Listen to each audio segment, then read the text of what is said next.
Good morning, everybody, and thanks for coming to our CQI breakfast. It's a real pleasure and honor for me today to introduce an old friend of mine, Andrew Henry. I met Andrew 20 years ago or so, maybe longer ago than that. But Andrew was a teacher at in Okemos. I've since moved to Williamston. Okemos Middle School, and I was on the tech committee, and we got to work together a little bit there, and followed Andrew's career and ascent. And I'll just tell you, he's an MSU grad, so he's somewhat homegrown. And from the Okemos School District, he went on to MSU College of Education and ran EdTech Connect, which was a groundbreaking program at MSU. From there, he went on to the state of Michigan to help prop up eMichigan, the Michigan.gov website. And then the governor appointed him to the director of CEPI, the Center for Educational Performance and Information, and then into the private sector with Learning Point and ProTech, and had his taste of the private sector, and then followed probably his real drive, and that was to be an entrepreneur and to start Red Cedar Solutions Group. And his starting as a company of one, and today runs a company of 50, 60 or so. So in about a 4.5-year period, Andrew's really grown a successful organization. One of the first projects he had was building data for student success, which is a web-based system for educators across the state to use to track student assessments. And if you've noticed recently, I think it was unveiled August 15th, My School Data, which is the governor's portal for education. That too was built by Red Cedar Solutions Group. And really there's quite a list of great accomplishments that Red Cedar has accomplished. So, and today Andrew's going to talk about school improvement, the continuous improvement program, and all of us here, of course, it's near and dear to our heart, the continuous improvement process. And Andrew's going to talk about that and a tool that's been built by Red Cedar called Orange Grove. So it's with great pleasure that I welcome my good friend Andrew. Well, thank you very much, Bill. This morning, I think the thing that I'm most interested in doing and hope to kind of put out there to... I'm just going to move this glass. Oh, put it right in the middle. There we go.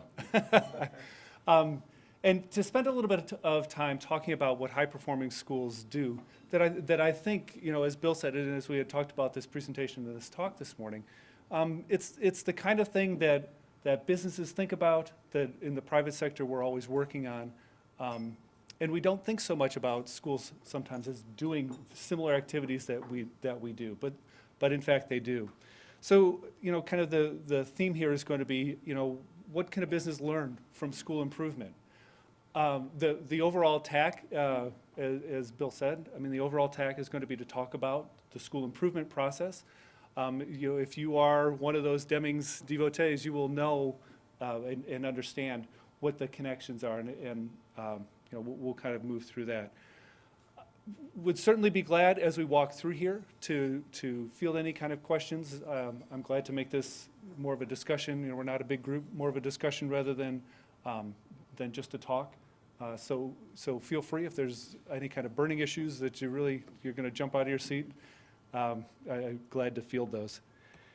But let me you know, talk to you just for a minute about Orange Grove and about where Orange Grove came from. I'm going to use that as the basis for talking and thinking about the talk today. At Red Cedar, what we have ended up with is a large collection. I mean, 50 people who are all devoted to making schools better. Okay, as a company, we have developers, we have subject matter experts in education. We have statisticians, we have psychometricians, we have project managers. What I think is pretty unique about Red Cedar is that if you are a developer, you know something about education. If you're an educator, you know something about data. If you're a database administrator, you know something about project management. it's one of the real strengths, I think, of Red Cedar, is that everyone is involved in every different aspect of any kind of development effort. As Bill was saying, you know, we have work that we do in the public space as well as in the private space. In the public space, we have really started from, I think, this idea of data, okay? And you're going to hear a recurring theme throughout the talk this morning about data and about the need for quality data and the need for quality analytics. When I was at CEPI, as Bill said, at the Center for Educational Performance and Information, you know, that was, you know, it was a huge project. I mean, it was a project that was initiated by Governor Engler. You know, for him, what was most important, and this is something that's actually a little bit different than where I came from, but for him, the most important thing was collecting data about schools, was getting schools to do accurate reporting, and you know, ultimately, it was about money, right? I can tell you that in the first year that we instituted what we called at the time the Single Record Student Database, now it's the Michigan Student Data System. But when we instituted that system, the SRSD, the state saved almost $65 million just by asking the question, are you sure this kid hasn't been counted twice? Now, that's not a well-publicized fact. I'm probably under some kind of contract that says I'm not allowed to talk about that. But it was huge, just to ask the question, has this student been counted twice? That was good for the state, but what we're all about is about using that data for schools to get better, okay? And it's a different purpose, right? On the one hand, we have this idea of reporting outcomes. That's what our dashboard work is, reporting outcomes. We count, we work with the assessment office at the Department of Education. We build those numbers, display those numbers, push them out through the web or through reports, whatever they need. And that's reporting outcomes. We think that Orange Grove is fundamentally different, though. Fundamentally different insofar as it is about managing the performance of a school, managing the performance of a teacher, managing the performance of a student, okay? And that's really what we're going to focus on. As Bill said, I think that my background here is probably important to the underpinnings of this company. My background is as a teacher. I was in Okemos for 10 years as a high school teacher, taught some computer science, started the writing lab, worked as the internet technology coordinator so that we could actually be connected to the internet. Remember when that was a big deal? Not so much anymore. But we spent a lot of time up in the ceilings drawing wires around and making drops. That was where I actually first met Bill. That was a pretty big deal to get all that stuff done. When I left Okemos, though, I went to Michigan State University to the College of Education, and I think that was, you know, again, it was a place that has helped form and situate what Red Cedar does, okay? It was all about the research, obviously all about the research. The researchers there were informing practice. EdTech Connect was in the field. We were all over the state, working with districts, working with schools, working with individuals, and consortiums. And you know, looking at friends in the audience here, Nada Murphy from Williamston, back probably more years than we want to talk about. When they were initiating their work to put in a network, you know, EdTech Connect was there, working with teachers and trying to make those connections, those important connections between technology and that stuff that business has used and been working with for years, and connecting that back to teachers, because it's not an easy translation. You know, every time, most often when we go as business people, when we go to a school and we say, hey, we have some good ideas, we have some things that we can teach you, what's the reaction of those schools? Oh my God, right? Yet again, another business person who's going to come here and tell me how to do my business when they've never spent one day in the classroom except as a student, okay? So being around the state, getting to see what lots and lots of people were doing with technology, how they were using, in some cases, misusing technology. I can't tell you how many times I had to counsel a school district that it wasn't about a typing class. It wasn't about taking their typing class and moving it onto computers, that wasn't what technology was all about. And that wasn't what was going to change the practice of their teachers or change the learning of their students. But it was an important time. Learning Point Associates, just as a marker, the North Central Regional Education Lab is underneath Learning Point. Again, it was a place where the work that I was doing started to be situated in a national context, okay? And it was fascinating to me. These are actually in flipped order. I was at CEPI. But it was fascinating for me to realize, and you know, maybe something that we can all congratulate ourselves on. Michigan is way ahead of the curve around data systems at the state level. We've been working on this stuff for 10 years now. And there are states that are still out there who don't have what we think is a really simple idea here in Michigan, that unique student identifier, that thing that makes us able at the state to connect an assessment to a demographic, to an incident report at a school. It's a fabulous thing that we have been working with this so long at the state. Let's just celebrate some success. There we go. Michigan's done some good things, absolutely, absolutely. So at Learning Point, though, you know, it really was interesting to see where we were at, interesting to see where Michigan was, and frankly, coming back to Michigan was a real pleasure. When I started Red Cedar, we had, you know, as Bill alluded to, one person. It was me and a part-time project manager. And we were able to get a contract running what they call the Data for Student Success. I would encourage you, again, if you want to see another, you know, thank you, Ray. If you want to see another Michigan success, Data for Student Success is online. If you go to data4ss.org, you can see the state's project to actually put data into the hands of teachers for the purposes of school improvement, okay? It's not just the regular portal. It's not tons and tons of data that every school can use. It is a very discrete number. It's 6 inquiries, and it allows schools to go in, use those six inquiries in the service of their professional development, in the service of their school improvement, okay? We get calls all the time from around the country of people saying, we have lots and lots and lots and lots and lots and lots of data, and the schools can't do anything with it, okay? So take a look at that. It's another interesting thing. So here's I think the basic idea, right? School improvement is very simple, right?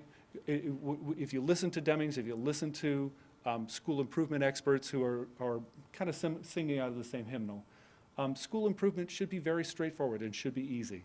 High-performing schools are the ones, like high-performing businesses, that make the shift from reporting outcomes to managing performance, right? I suspect that that's been a theme for you all for years and years, okay? Those schools that are able to do this, right, find the tools, they focus their time and energy on not just publishing a plan, not just it's actually working the plan. As we like to say, it's taking plan and changing it from a noun to a verb, okay? That's the most important thing that high-performing schools do, is that they move from that instance of plan into doing, okay? When it isn't working, what we see at underperforming schools is that they do focus on the plan, okay? And you all know this from your experience, that strategic planning effort that you do, where you spend weeks, months, years gathering the data, putting together a plan. It's beautiful. You present it to your board of directors, or you present it to your board of education. Everyone agrees that that's exactly the plan that you ought to be doing. And what happens to it? The cliche, right? It goes into the book, it goes up on the shelf, and you will have something to refer to. Schools fall prey to that very same thing, okay? Underperforming schools.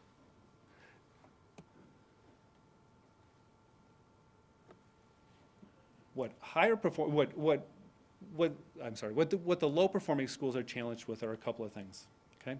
And I'm gonna go through the 4 steps that you hear in the Michigan School Improvement Plan. They call it gather, study, plan, and do, okay? Gather, the challenge of getting all your data into one place is something that we're all familiar with. We have multiple systems, we have many systems that don't talk necessarily to each other in a technical way.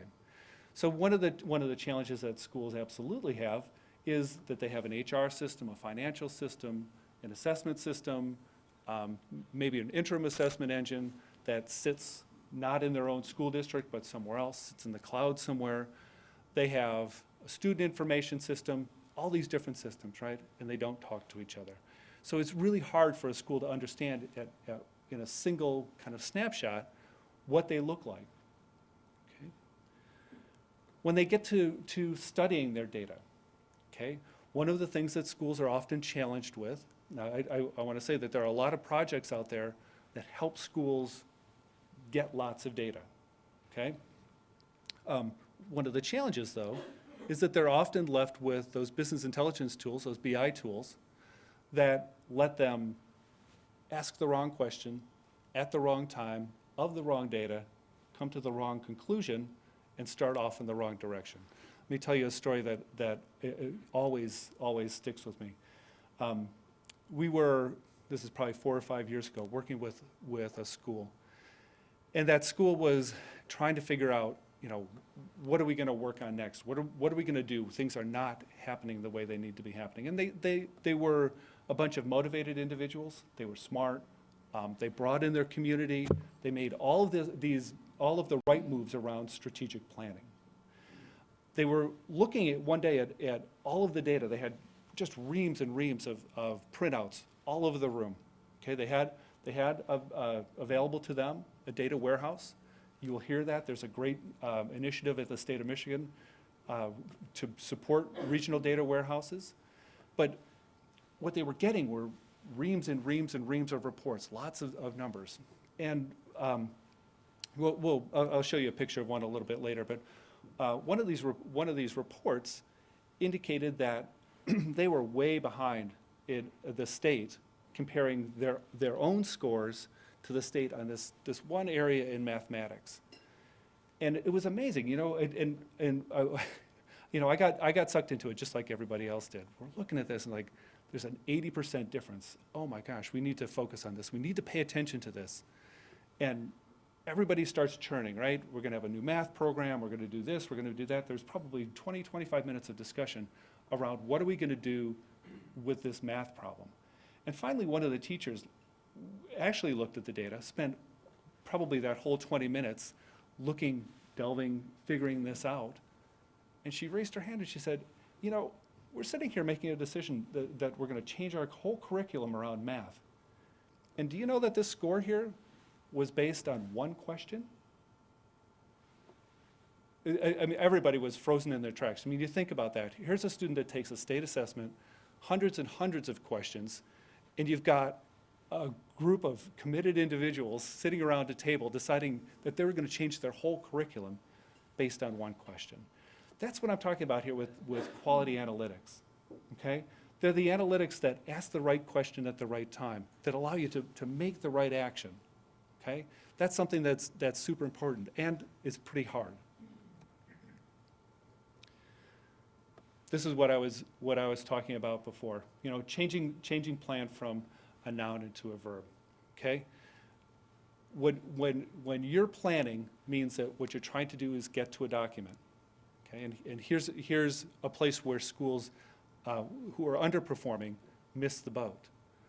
When they see that they have a deadline in September, I mean, every school out there, everybody knows they have to turn in their school improvement plan. They know that there's a deadline. They know when they have to complete their work. But they don't get, or they don't understand, or don't have the capacity to execute on that plan. The plan becomes worthless. It's promoted by the Department of Education. You can go to the Department of Ed in any state now, and you can find all the paper supports and sometimes online helps that say you ought to take your plan and actually do it. But that's not what these underperforming schools do. Okay, the underperforming schools are at a loss. All too often, what we see are schools that are driven by individuals, by maybe a school leader who is highly motivated, who can move a team, and then they leave, right? And then you have a team who's maybe without a leader, who comes in, who's got different ideas. There's no continuity between these two groups of people or between these two leaders. So the plan becomes a thing instead of an action. This is the place, actually, in the do stage that I think schools struggle with the most, okay? And it's where we all struggle with the most. Even as businesses, you get caught up in the day-to-day activities, and you can lose track of the plan. Ram Charan has a great book called Execution, and it's the execution stage that underperforming schools most often fall down. Even if they've done all this work, even if they've looked at all this data, even if they've made the right decisions, that's the first 20 minutes of a school year. Now you've got another 9 months when you have to actually execute on that plan. It's complex, and frankly, the tools that most schools are actually given or have access to, most of those tools don't support the execution activities that are important. So you end up in a situation where nobody's really sure what's supposed to be happening now, okay? Here's another idea. If you're in the schools and you hear of this, the RTI, or if you hear people talking about response to intervention, it's about implementation with fidelity, right? So you've got a plan, your plan is supposed to work, you have a program that's proven to work. How is it that a school now is going to line up their activities with an actual implementation? And even more importantly, I would say, how do those schools know if their implementation is actually having a positive effect? If through a school year, we're making progress on the goals that we've chosen to adopt as a school, okay? What you'll hear, and which is right, which is part of the answer, is that you need to have an assessment system, right? If you're going to monitor, you need to have an assessment system that goes throughout the year, not a once a year assessment. If you look at the state assessments, they have a particular purpose, right? They're a benchmark. They're one time. They tell you where things are at. But these assessment systems really do need to be throughout the school year. And you need a way to put those scores next to each other and to understand them in particular in the context of a goal that you've created, okay? So, overall, without quality data, without a clear understanding, without comprehensive planning, without a defined monitoring process supports, continuous improvement can't happen. And that's the place where what we're going to talk about here for a couple of minutes, and the product that we've developed called Orange Grove, I think can start to offer some things to school and to offer some thoughts to you all. Okay. So, one single place for all of their data, a system that's easy and intuitive to use, analytics that are objective and present meaningful evidence, guidance through planning, ongoing process support, and a measurement tool that's available anytime, any place. And let me take just a moment there to talk about that, because the rest of the talk, I'm not going to spend any time really talking about the technology. There has over the last couple of years been a profound shift in the way businesses do technology, right? You've all heard Salesforce, you've all heard of the cloud, you've heard of cloud computing, that transfer of local activities. If you're a school district, for years now, I was one of those guys. I was the IT director. I was the guy who was making sure that the servers were running and that the wires were all, nobody had chopped a wire underground somewhere or whatever. But there's a lot of mechanical and back-end support that schools have always been held accountable for, and businesses as well. What we have seen now, if you're familiar with Salesforce.com, if not, they're a fascinating company. They're a $1.5 billion a year company now. And what Salesforce has really forced businesses to do and forced all of us to think about is that value proposition of doing your own hosting, doing your own management of technologies versus letting somebody else do it, okay? And that's a shift that I'm just starting to really see in schools, okay? You hear concerns all the time about security. You hear concerns about, what if somebody gets into our students' data or whatever. And I have to remind people, every day you get on your computer and you do your banking, right? There are billions of dollars of transactions every single day that happen on these, in these secure networks in the same kind of structure.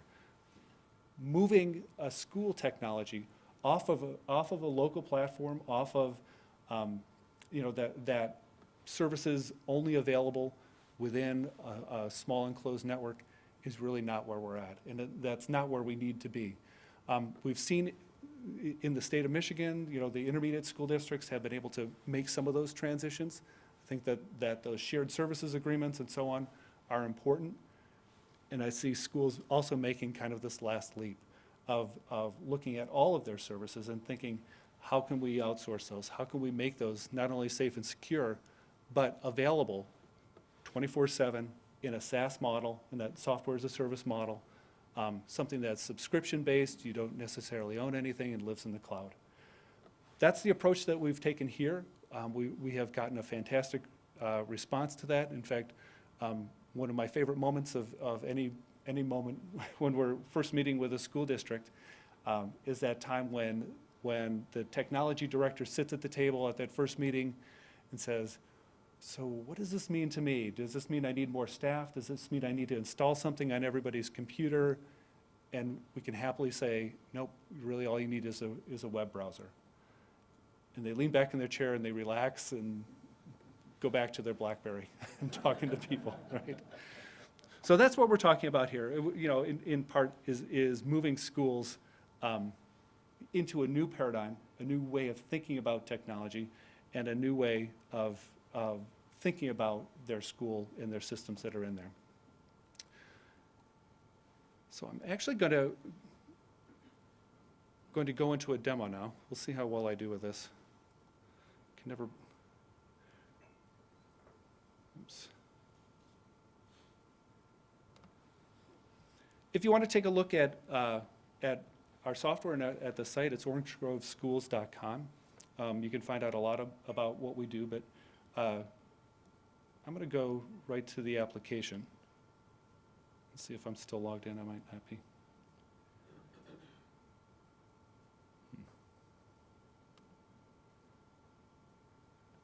There we go. Now, some of this should look very, very familiar to you. Okay, if you are used to technologies that are online, the first thing that we present, and you'll notice just sort of in the layout here, the thing that we emphasize, like I was saying earlier, is we emphasize the do. Okay, and it's kind of funny to us when we listen to how some of our state officials talk about school improvement. They don't start with do. Right? They start with gather, study, plan, then do. We think that the most important place to focus is on do. Okay? And any educator that uses this tool really gets to see a couple of things first. Number one is a calendar.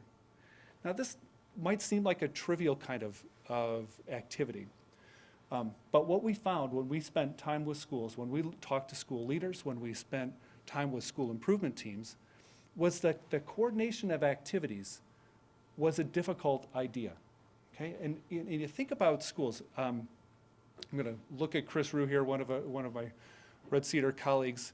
What Chris says all the time about schools is that often what you find are that schools are collections of independent consultants who all work in the same building. And I think that that's a pretty interesting kind of statement about how schools sometimes operate. That if, in particular, I keep not high performing, obviously, not high performing schools, but those schools that struggle, what you end up with is a bunch of folks who, A, are all committed. It's not about commitment. B, are motivated. It's not about motivation. But just think about that structure. What happens in those traditional schools? Class starts, the teacher does what?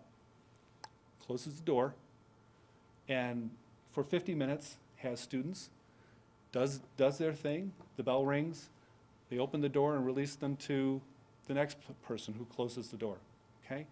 That kind of interaction, that kind of working with each other constantly, the kind of interactions that I see and I described at Red Cedar are not afforded to teachers in the same way that we would expect it to be collaborative in a business, okay? And think about calendars. I mean, I'm not sure anymore how teachers use calendars, but I know when I was when I was teaching, I didn't use a calendar. I had no need for a calendar. I just needed to know that there was a staff meeting on Thursday and that I was supposed to be there every day at 7:30. Well, what we've built here, though, is a whole calendar tool. And it's a calendar tool that's not based on what am I doing as an individual. It's a calendar tool that's based on the goals, on the activities, on the objectives and strategies that a school's adopted for their own school improvement. So if you look up here, you can see there's book study, there's a time for analyzing data, there's time for all these kind of activities of school improvement. That's what's being driven, and that's what anybody who's in the system is able to see. Another thing, something that seems very simple to us around our calendars are reminders, right? I mean, we all get reminders. You're supposed to be somewhere, you're 10 minutes late for something else. That's how my calendar goes anyway. What this tool does is remind someone. Every week, on Sunday night, a principal gets an email that says, there's 5 activities that ought to be happening this week. You're in charge of one of them.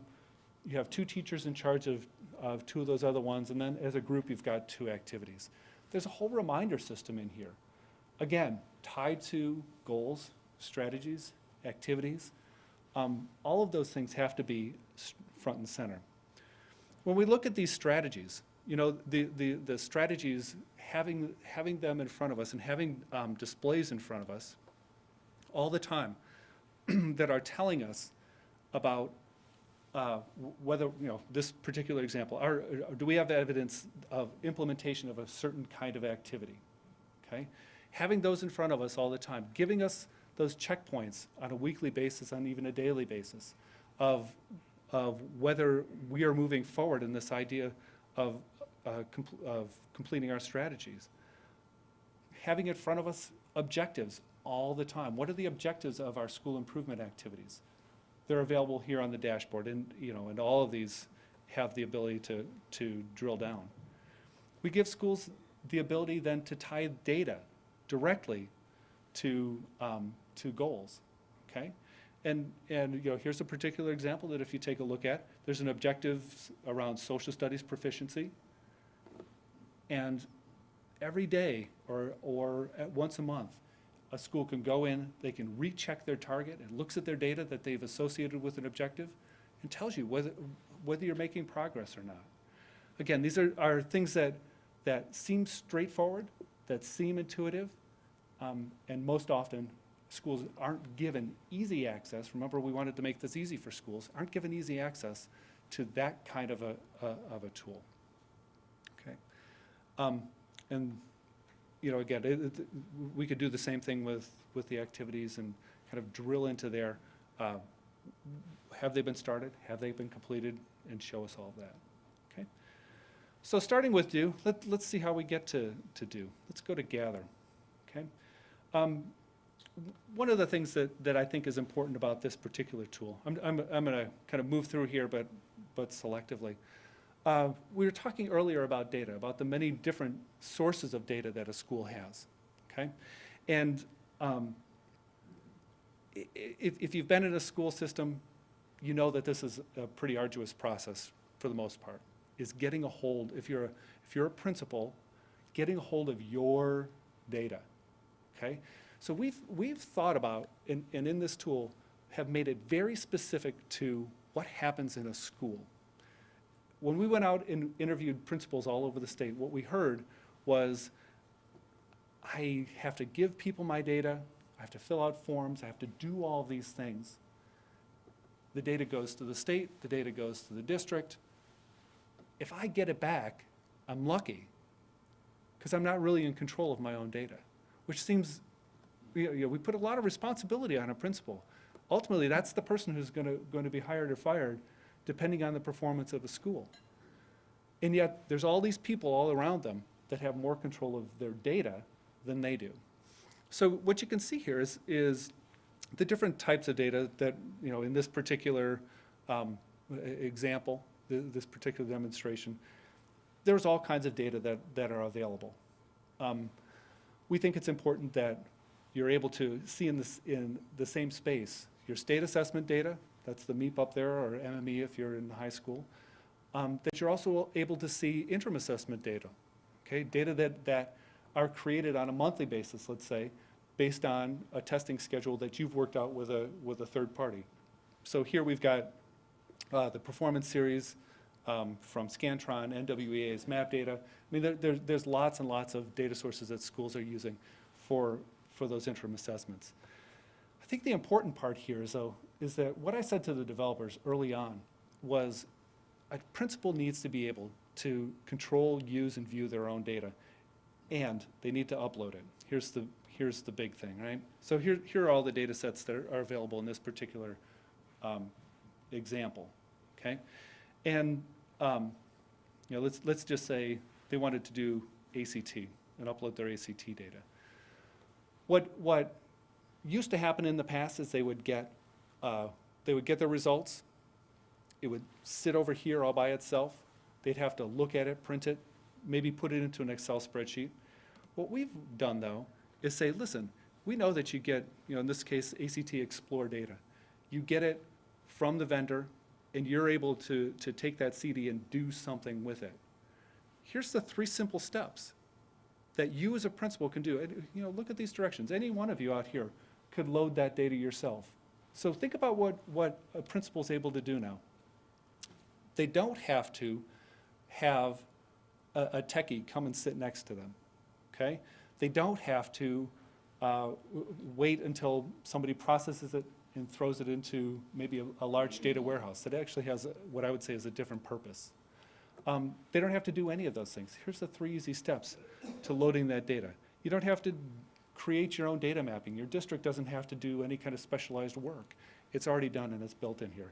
What I had said to the developers was this data has to be, or this interface has to be easy enough that a principal who's able to use email and make an attachment to an email can use this here. And that's really all it is. There were the directions. You choose a year, you choose a template, you choose a file, right? And away it goes and it loads there, okay? And you push the load button. So that was a pretty important thing. Another thing that we have schools that schools often don't pay attention to, sometimes because it's a pain in the neck, is what I call perception data, or what is considered perception data, okay?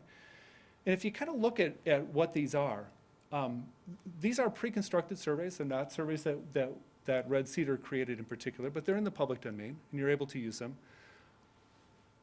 You're often asked to make this correlation. So tell me about my school, tell me about my assessment, tell me about what my programs look like. Now, what's the perception of those programs? And this is an important piece of correlation that a school needs to do. So tell me what my students think about the programs. Tell me what my teachers think about the programs or about the leadership. Tell me what our parents think about the program and how the program's working, okay? So what we have here, I guess the newest thing that we have here that's actually pretty interesting is a culture audit, okay? That idea that, with all the best data in the world, with all the most motivated people in the world, if you have a toxic culture in your school that isn't going to allow any kind of improvement, that's probably where you need to start. You don't need to adopt a new curriculum into a toxic culture.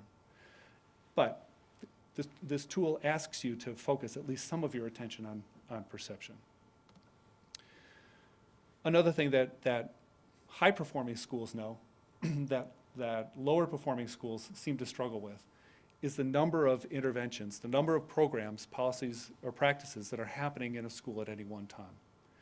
And what this tool does and what this asks you to do is to just go through and to describe all those different interventions. Now here's a school with a lot of interventions. How successful do you think this school is going to be if they have 10 different interventions happening at the same time? If you're a small elementary school with, I don't know, maybe 30 teachers and 10 interventions, that's a lot going on, okay? And a lot of research around schools tells us that if you pick one thing and do it for 3 years, not only will you get good at that, but your school's gonna get better, right? And now we've got schools that are spending their time on 10 different things over the course of a year. So we ask them to do that kind of analysis. We ask them to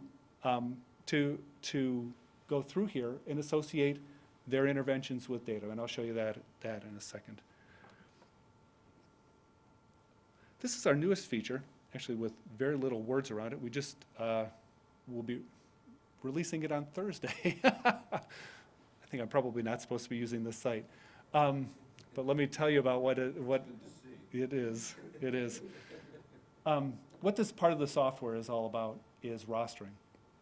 The next sort of step that schools need to be able to do is to say, which individual students are we working with, what students are associated with which teachers, and how do we organize around the interventions that maybe are specific to a small group of students.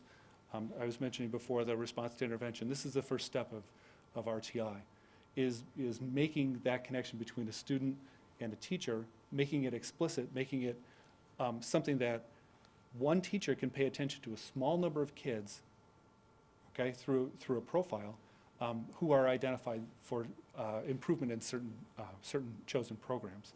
So I'm going to move past this quick, but that's what rostering is all about. Now this section is what we call study. Okay? And here's some of the places where I think we've done some pretty innovative things. Remember I said earlier that high-performing schools, they know what to pay attention to. They have either individuals or groups of people who have studied and looked at and made decisions about data, turning it into information. Now what this does here is actually give a school a picture based on lots and lots of assessments, based on all their data that's here. It gives them an easy entry into thinking about what things ought I pay attention to. Okay? If you remember, when we came in here, this was a school that's a K-8 school. So we have data from kindergarten all the way up through 8th grade. This, however, asks the school to focus on things that they ought to be focusing on. So if you look here, we've kind of made this display. You can actually, change the focus, from 4 to 8 to 12, and you kind of build these constellations that a school's able to look at and say, where are we going to pay attention to? Size makes a difference. That big circle that says math with lots of connectors to it, that's telling you that that's a central problem, that's an issue that a lot of things are contributing to and telling you ought to pay attention to. If you just kind of hover over here, we allow a school to see on this very first display, allow them to see the contributing components to why that bubble has shown up, okay? And if you look here, the subject is math, but you've got subgroups that are contributing here, all of your kids, students with disabilities. You have many grade levels. If this is a K-8 building, it's most of your grades. You've got gap to grade level, gap to proficiency, gap to AYP targets. So math is something in this school that they ought to be paying attention to, okay? You see, too, that it identifies subgroups. So we've heard a lot about subgroups from the NCLB. This allows you to start to pull out the particular places to focus on. It also allows you to drill in, okay? So for each one of these, you can click and drill into smaller constellations that allow you to see, again, the size makes a difference here. What we see over here is a constellation around MEEP, okay? MEEP is indicating that there's smaller issues, but we have performance series that's saying this is a big issue, right? So now we've started to pull apart our assessments. The idea here is that as you're accessing this data, you can start to move it, right? You can move it, you can drag it, you can drop it. These baskets are where a school is spending their time doing a data analysis, okay? At this point, they don't know what each of these are, although each one of them is a piece of data, is a graph that they can use. It's something to examine as a group. But this is a way that they're able to pull those baskets together, to take a look at what their data looks like. And eventually, when they've done all this exploration, they're able to build a whole collection of data that says, this is the reason we're going to pursue a particular kind of activity, okay? So, for each one of these, you can click on them, you can see something about your students, and begin to build and to understand the case that you're going to make around a particular intervention, okay? I'm also going to spend just a minute on this, just because it's kind of cool. I think that we've done some interesting things with our data and with the analysis. Here's one that I think is interesting. Similar to some of the stuff that the state puts out, so this wouldn't look unfamiliar to someone who's worked with state data. It's taking a second to create this. But this is the place where we have literally thousands and thousands and thousands of reports that a school can have access to, okay? So even though we've got that first analysis for them, even though we have a place where they can look and they can see these are the things we ought to pay attention to, if they want to do their own exploration, there's tons. There's all kinds of different ways that they can drill into the data and see many, many different looks at it. So it's very precise. It allows a great amount of drill down and actually lets you get, at this point, all the way down to your student scores, okay? So as you're thinking about this tool, or as a school's thinking about this tool, they can think about it at a school level, grade level, teacher level because of rostering, and all the way down to a student level. If you're trying to have a particular intervention for a single student, you've got the data and you have some of the tools that you can start to build that case. Another thing that we spend a little bit of time trying to do, connection's getting slower here.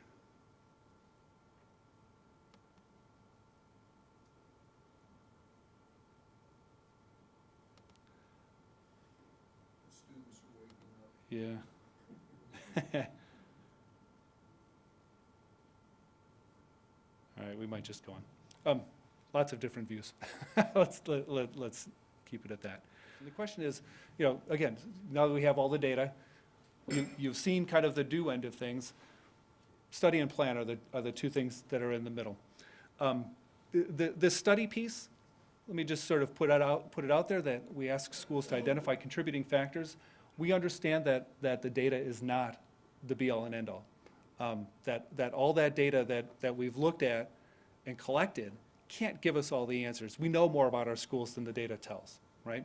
So one of the things that we say is, okay, you can create your own kind of contributing factors, okay? And here, you can see some examples in here. We don't have an attendance system inside of this tool, so having the opportunity for someone to say, 2/3 of our kids aren't there on Monday mornings. So how, that's something to look at, okay? The last piece is this intervention analysis. Remember, we talked about interventions, that we had identified them earlier on.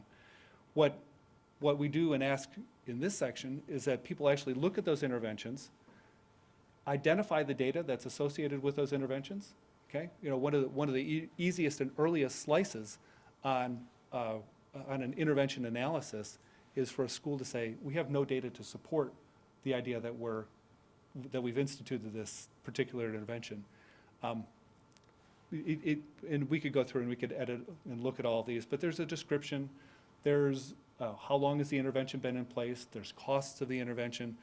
We do have some costing tools that are built into this so that people can look and make some projections about how expensive or inexpensive it may be to institute a particular or support a particular intervention. Okay? And all of these are there's the ability to drag and drop, to bring data from one place to another, and to finally get to, and I think this is your question, what we call the goals, objectives, strategies, and activities section of this. Okay? What we tried to do here was make an easy path for a school to either create or enter in a goal that they need or want to work on. Okay? So for each one of these goals, you have draft goals, you have active goals, you can retire your goals. And for each one of them, you'll see where we allow for this sort of nested behaviors where you've got a goal. Inside of a goal, you have the objectives. Instead of objectives, you have strategies, and then all the way down to activities. Okay, and this is where your question about what do we do or how do we connect up the fact that we have a goal in social studies with the fact that maybe our teachers need professional development, or we need to have certain conditions in the school to be present. We need to purchase a program. We need to have have expert consultants come and spend time in our school. This is where those things actually start to happen. So what you can see in each of these is that, number one, we ask for objectives to be measurable. So you have goals, you have measurable objectives. Inside each of these strategies, you've got monitoring activities. Okay, so you're saying this is how we're going to monitor an activity. You have a strategy statement about what's going to happen, and this is where the people come together with the process, right? I think it's unrealistic to expect, and even though we automate some things like goal statements and objective statements, we make it easy for someone to construct those. This is where the people are, right? This is where your knowledge and the knowledge of the experts in the school come together with the tool. So saying that you have a particular strategy in place that you're going to execute on, and identifying the activities that are most likely going to get you there, whether it's by yourself as a school with a school leadership team or with a consultant, that's where this happens really here. Okay? And then lastly, you get down to an activity, and the activities are pretty specific. They tell you when things are going to happen. This is where the calendar is driven through all of the activities with the various individuals who are responsible for it and so on. What we have found in the schools that have used Orange Grove is that if they move through that gather, study, and into this planning activity, and they do it with intensity and with direction, that this is what drives their entire school year. This is the place where the difference is made.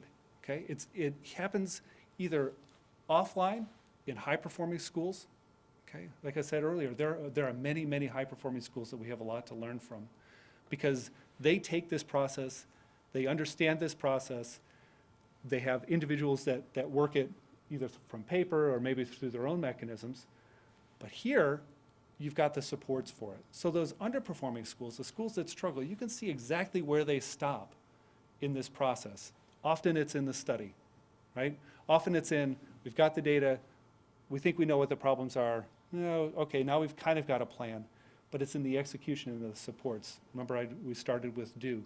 Moving from this plan and moving into the do with all those activities, with all those planning tools, with all those monitoring and evaluation activities that say, we started with social studies, we said we were going to put an assessment in place, we were going to do an assessment 3 or 4 times a year, we were going to monitor what teachers do in their classroom, we were going to use Marzano's 9 or some other activity to get them to understand how, or get us to understand how things are actually happening in the classroom. This is where the difference is, okay? So I'm actually going to stop there. I think I'm pretty close to my time. I'd love to open it up for questions for a couple minutes. Do we have time for that? If there are questions or comments? Yeah, please. Within the school, who has access to all of this information, who does not? That's a great question. It really is up to the school. So, you know, we have it's a delegated authority. We start with the principal, okay? But what I think what you can see in here and what's most interesting to me, we didn't go into how to assign these things, but there are different roles that different individuals can play. It can be, you know, someone who's able maybe to look just at the output and be able to see progress. It can be someone who's actually able to contribute. It can be, but the intention is principals, teachers, community members, and that granular ability to provide access, you know, to an individual, and then underneath it, they're only allowed to see certain things or do certain things. It's really up to the school. What the software though does is promote this collaborative leadership. Okay, it promotes it. It asks people to you know, pursue a particular goal. Maybe there's 4 or 5 people who are going to be particularly attuned to that. They're going to be looking to other people for data. You can do all of that. So, yeah. My question is for parents, for interested individuals in the community who want to know how the school is doing. Is there a part of this anywhere that they could access? This tool is pretty specific. So not a bad idea. The question was, community members are interested in having access or knowing what's happening at a school, knowing some of those outcomes. This tool is not built for that. There are tools that are out there for it. You can go to myschooldata.org and you can look at your school there. But this tool is not built for that. Here's an interesting aside though, just as a sort of context here. If you remember, I talked earlier about this being software as a service. Orange Grove as a technology is also a platform.